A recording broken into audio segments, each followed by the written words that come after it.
Hello everyone, welcome to our operation management presentation. Today we're going to analyze the case of 7-Eleven in Japan, which is a supply chain management case. My name is Pramudito Harjoidodo and I'm going to be your first presenter of this presentation. So the first question of the case is the convenience store chain attempts to be responsive and provide customers what they need, when they need it, and where they need it. What are some different ways that a convenience store supply chain can be responsive, and what are some risks in each case? So the answer to that question is a convenience store can be more responsive by doing exactly what 7-Eleven in Japan is doing and has been doing for a long time, which is doing many locations, rapid replenishment, appropriate technology deployment, and an equally responsive supplier for vertical integration for many of their SKUs. The risks associated with this system are the cost coupled with demand uncertainty. If demand patterns change dramatically or the customer base changes, then 7-Eleven is left with an operation that is not needed. In 7-Eleven Japan's case, multiple operations might be shuttered if an apartment building or large employer shuts down or relocates. Okay, so now for question number 2. What has 7-Eleven done in its choice of facility location, inventory management, transportation, and information infrastructure to develop capabilities that support its supply chain strategy in Japan? So 7-Eleven Japan has decided to work highly responsive activity and has picked a gracefully chain plan that bolsters this procedure. Their office area decisions are to immerse a territory with stores, making it simple for clients to shop in their own convenience trucks to move from store to another store so they can recharge the stock. 7-Eleven stock framework is run on a data framework that communicates straightforwardly to the provider and circulation focus. Products are created utilizing a forced framework to supplant what has been sold during the convenience period. The transportation framework is adaptable to boost responsiveness while additionally accomplishing effectiveness. Okay, we move to the third question.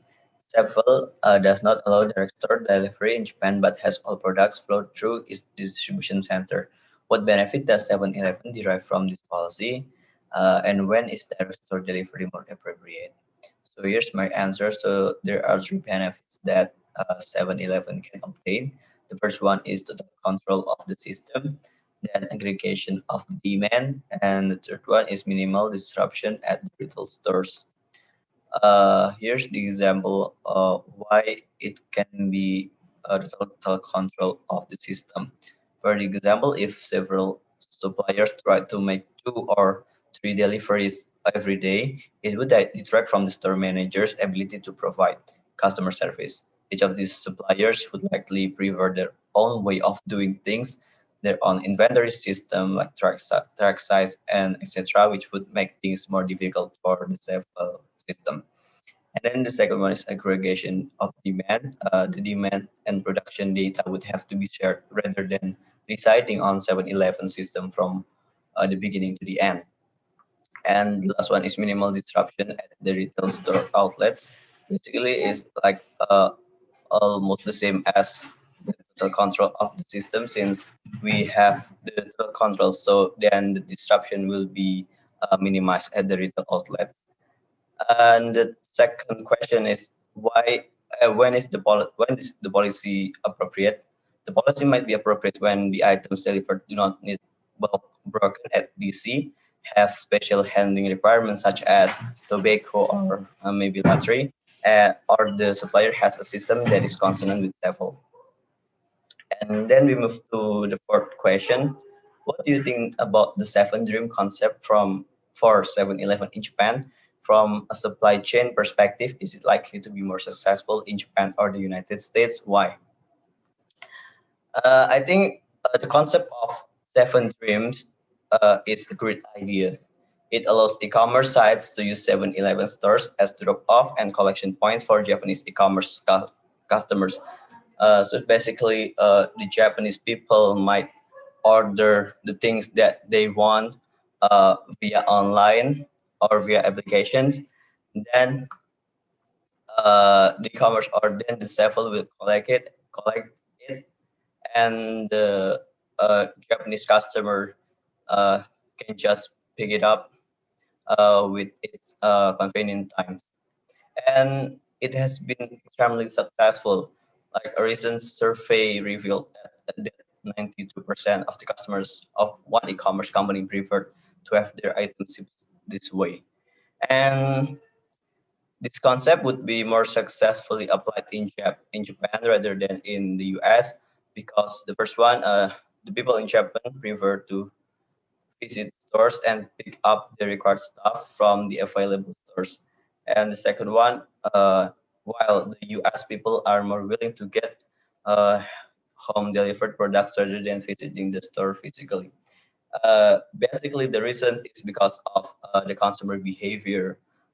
Like, yeah, Japanese will prefer to pick the stuffs up, and while the US people just wait until the products are delivered. And for the question 5, the question is 7-Eleven is attempting to duplicate the supply chain structure that has succeeded in Japan and the United States with the introduction of the CDCs. What are the pros and cons of this approach? And keep in mind that stores are also replenished by wholesalers and DSD by manufacturers. My answer to this question is for the pros, efficient management that matches supply and demand with minimized inventory, responsiveness to demand, and it allows fresh products to be delivered that it may attract consumers who seek for those fresh products like milk that can be flourished. For the cons, the geographic of the United States require far more time and fuels to carry out CSD operations. To second, low density of the nation would result in low frequency to the store visits. So as it stores becomes wiser and distributed to the places in distant and remote area, the remote area requires more vehicles, fuels, and time to be reached when we consider the operation of DCs. And therefore, the merits of no inventory is not valid in the States. So, question number 6. The United States has food service distributors that also replenish convenience store. What are the pros and the cons to having a distributor replenish convenience store versus a company like 7-Eleven managing its own distribution function? Okay, so the advantage of someone else replenishing store is primarily cost, so which is like will be less transportation, less material handling, and less labor cost for our own system.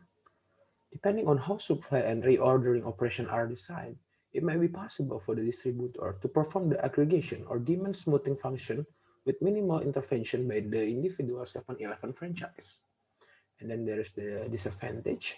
So the disadvantage of the outsourced replenishment service is an overall loss of a control and an increased number of deliveries to each store and the difficulty of integrating information flow across the disparate system. So that's all from our group. Thank you very much and see you.